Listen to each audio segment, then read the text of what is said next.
What's going on, folks? Welcome back to another episode of Tackle Tuesday here on Joe Bob's Best. Thank you all for tuning in. I am in a great mood because, guys, the boat is fixed. The trailer is fixed. After everything that happened, and I don't even know if I talked about this a whole lot, blew a wheel bearing on opener weekend on my trailer.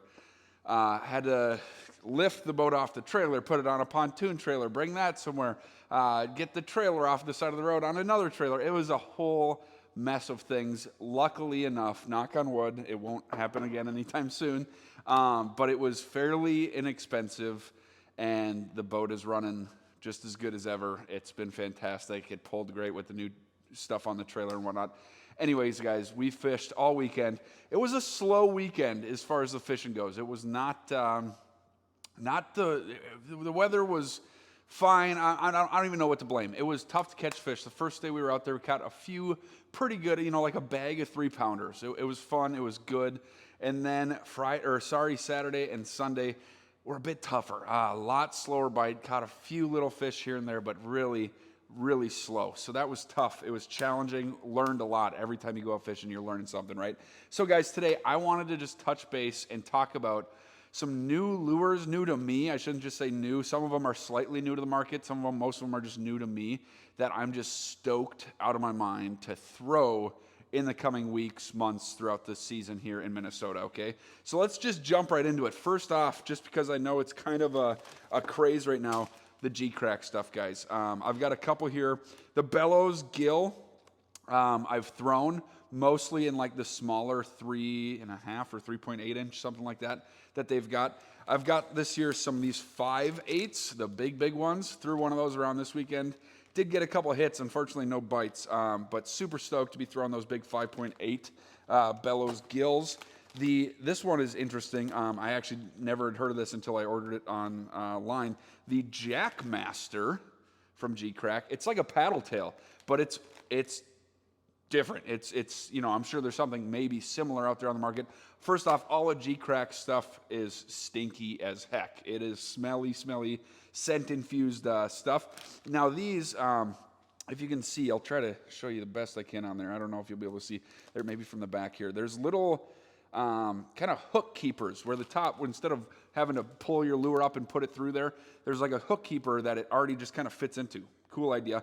They're really heavy. These are the 4.8 inch version, but they're really salt dense, it feels like, and they're like really firm. Like the tail is really narrow and still flaps around a lot like a paddle tail, most of them do, but it's real dense. That whole body is real dense. There's a hook slot in the bottom, but it was a little tricky. I was using a 3/0 hook. That was too small this weekend. Definitely a 4/0 hook is what you're going to be wanting to throw those on, okay? Q-Bomb. This one I have not thrown yet, and I'm super excited to mess around with this. So many different ways to rig this. It's kind of I would say like a dice-style bait, right? It's got it's a ball of plastic with some threads going through it, right? So we'll see how those work, guys. All of these are pretty natural colors. I fish a lot of pretty clear water, and I have just personally found that a lot of the time that clear water and natural colors kind of go hand in hand, okay? So that's some G-Crack stuff. Now, moving on here. This is one that I also have not even taken out of the package yet, the Osakana Slide 170. Now, I know these can be kind of tricky to find. You might be paying $30 or $40 if you're buying them. Oops. Goodness. You might be spending $30 or $40 if you're buying them like on eBay or something, a secondhand. You can find them on smaller tackle shop websites every once in a while that you can, but like Tackle Warehouse, good luck. Sign up for the email and get the restock because who knows when it'll happen. But super excited to throw that, guys. It's a little 6 or 7 inch soft glide bait, right? Line through, bottom hook. You hook it with a treble. Looking really interested in like creeks and shallow water situations, pitching up under docks. I think it's going to be fantastic. So cannot wait for that. Kind of on the similar page. And I don't know, I've never heard of this. I think they're somewhat popular. The Live Magic Shad from Lake Fork Trophy Lures, okay? This is, again, have not used it. This is a excitement video, right? This is just like a big, soft jointed swim bait, okay? So I think you rigged this, what did it say here? It doesn't even say on the back. I want to say I saw it online that it's like you want a 6-hot and probably a belly-weighted hook. And I'm going to see if, this thing, you might be able to get a little darty, but most of the stuff I saw online was just like, it's just a shimmy, right? It's just kind of a straight retrieve swim bait. So we'll play around with that and rig that a few different ways and kind of let you guys know. All of this stuff, I haven't made a video on. I think maybe the bellows gill I did, but everything else we're talking about today, guys, I have not made Tackle Tuesday videos on, okay? So that's kind of what, this is almost like a teaser episode of what we might be talking about throughout the summer, okay? Next up, well, we won't get too big into the swim baits. Here, this one is another kind of big name that I wanted to chat about real quick. The Citizen 6, this one here in goblin color, rigged with a 6-aught beast hook. Again, have not fished these yet.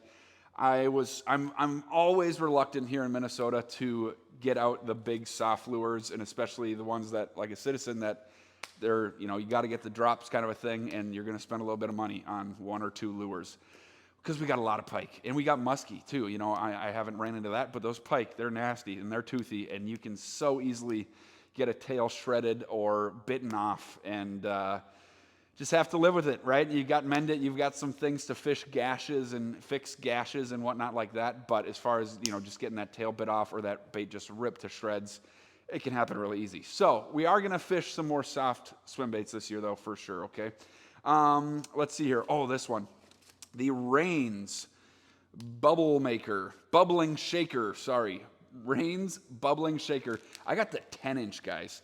We will see about this. I am not sure if... I think it floats. I can't remember. But I got these big 10-inch worms, guys. I have had really good luck getting some really big bites with big worms. And as far as big goes, 7, 8-inch worms. I have not tried anything necessarily bigger than that. So this year I got a couple different ones. The Reins being the one that I have right here right now. Bigger worms, looking for big Nico rigs, just big Texas rig worms, shaky heads, right? That kind of stuff during that hot days of summer, right? End of June, early and, really all of July and most of August. It just is hot. Those fish are down there deep or they're in cover, right? So I think a big worm, definitely going to get bet. Super excited to throw that. It's a cool looking worm. Okay, and then there was like 2 more here. What are we talking about? Yes. How could I forget? The Throwbacks Retro CT. All right. Hopefully you can see that in focus and everything. But guys, yeah, this is, you guys know I've mentioned the Metro. Again, I have not yet made a video on the Metro, but this is just the bigger brother of the Metro, right? The Retro Glide was one that Throwbacks made. That was a big S glide, right? Real big, wide, slow glide.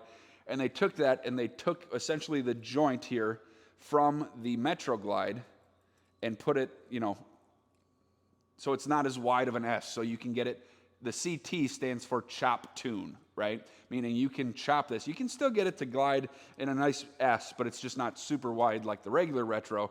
So choppy, but bigger, guys, right? Like look at how much more of a presence that's going to have in the water, right?